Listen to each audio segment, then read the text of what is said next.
Ndichikutambirai zvekare pano paHadzurare 263 pano pachange ndichikuzivisai manews updates ezvinhu zviri kuchiridza munyika yedu yeZimbabwe. Saka kana uchiri munyowani pathis YouTube channel, kusubscribe mahara wochena on the notification bell so that pandinoramba ndichidzoka neamwe manews updates uchange uchingozvionera. Panapo uchange uchiona manews updates ezvinhu zviri kungochiridza chinhu chese chapisa munyika yedu yeZimbabwe unochiwanira panapa pathis YouTube channel. Saka kusubscribe mahara wochena on the notification bell so that pandinodzoka neimwe post uchange uchingozvionera.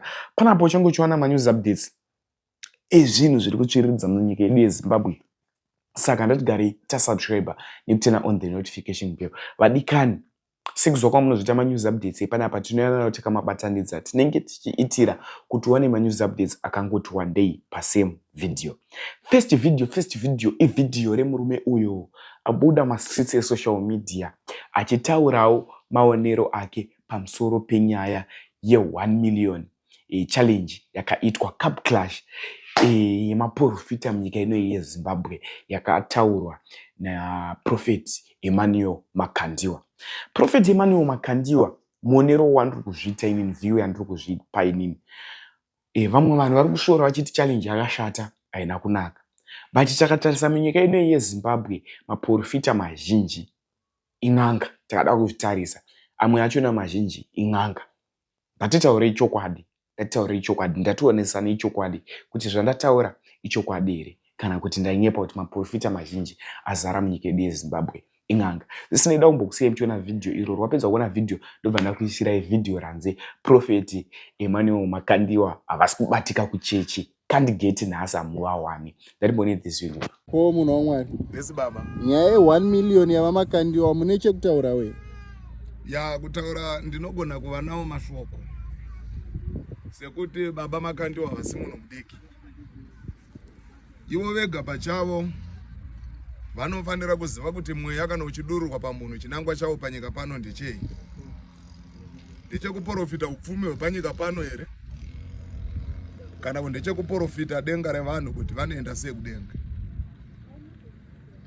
Ndaifungidzira kuti kana iye mweya mutsvene achimbotaurawo navo angadai achivaudza kuti munyika umu mune vamwe vaprofita vanoshandiswa naMwari vavasingazivi.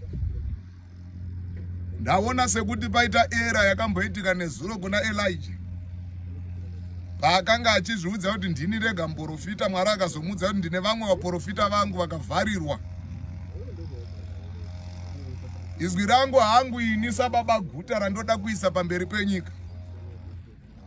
Vaprofita zivai chinangwa chemweya wamuinawo kuti chinangwa chawo ndechei. Nekuti kana mweya mutsvene ukavaya pamusoro pemunhu ukasapupura Jesu ndishe, mweya iwo hauna kubva kudenga. Ndinawo mazwi mazhinji andingade kujeka nawo panyaya iyi. Nekuti kuudza munhu zviri muhomwe make hakusi kuprofita but kufembera. Saka chifembero nechiprofita zvinhu zviviri zvakasiyana. Seninini pandinotenda kuchechi ndinobva kumba kazhinji ndisiri kuziva ndonotaura kuti kudii. Pandinotozogona kutaura ndasvika kuchechi ndinotobva kuchechi ndichifara kuti Mwari maita henyu mandipa zvekutaura. Ndizvo zvimwe chetezvo nechiprofita.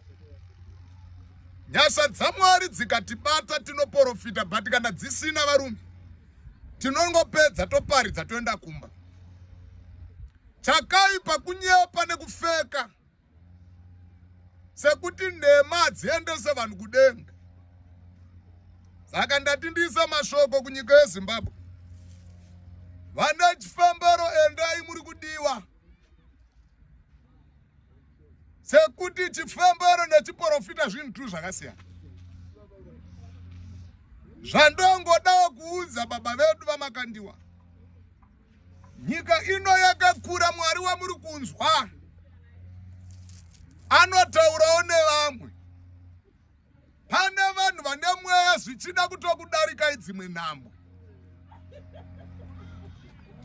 Nei, kuunganidza vanhu vakawanda hakuzirikwa kunotaura kuti watumwa. nekuti Elijah nezuro hatina kunzwa chechi yake kuti ave nevatendi vangani, but wainzi muprofita. Ndo zvimwe chete naElisha. Saka ndati ndise mashoko kuti inini mari ndinotoida panyama, but kana zvakunidha mweya waMwari kuti ndiprofite ndiwane, ipapo ndinoona sekunge ndaita era. Ndoziva kuti muchataura zvakawanda, asi ndati Baba, nekuti ndibaba vangu kubva pazera, sekuti chinonzi kunamata rukudzo, asi ndiri kuti Baba we, muri mukuru pane zvomweya, asi panyaya iyi dzokororei kubvunza Mwari wenyu. Zvichida anenge asina kukuudzai kuti une zvimwe zvitopota munyika umu. Hongu vari venhema varipo, ng'anga dziriko, but kune vechokwadi vanotoona. Vanoona. Wezi ndikasataura mashoko aya ndinenge ndagumira panzira. Asi shandisai mweya waMwari kuparidzira nyika chokwadi, kwete kuprofita miriyoni. Maita basa. Next video ivideo raPassion Java. Passion Java abuda mascreens esocial media achiti Prophet Emmanuel Makandiwa havasi kubatika kuchechi. But sekuziva kwaunozviita munhu wemajokes, pane zvimwewo zvaazotaurawo pamusoro penyaya iyi yechallenge yakaitwa.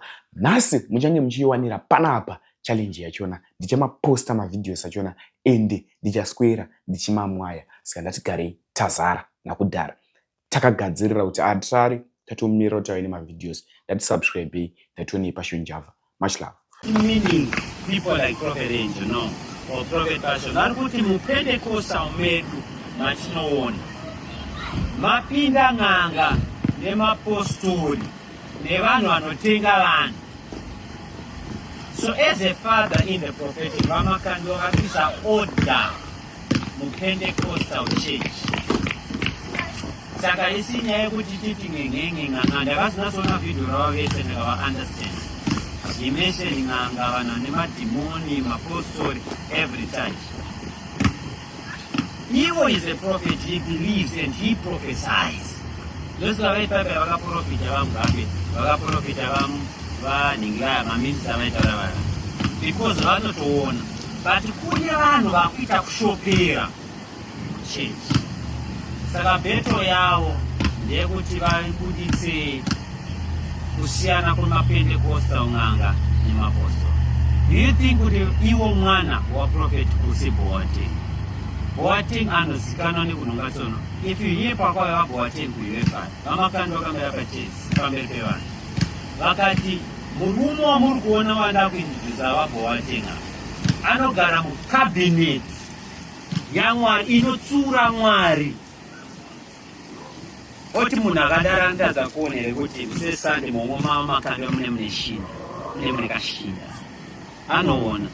Vandoziva kuti Prophet Angel wakavadzidzisa kuti kuprofita. Vanotoita vanouona. So hakusi kuti vari kuramba kuti kune vanhu vanoona. Havasi kuramba kuti Bhaibheri kune vanhu vaiona. No. Vari kuti disorder yamanayo akumana emini. Vari kuita magimmicks. Vari kutenga vanhu. Vari kuita chifeja chekuprofita kuti iwe chawina vozobudisa video iyo.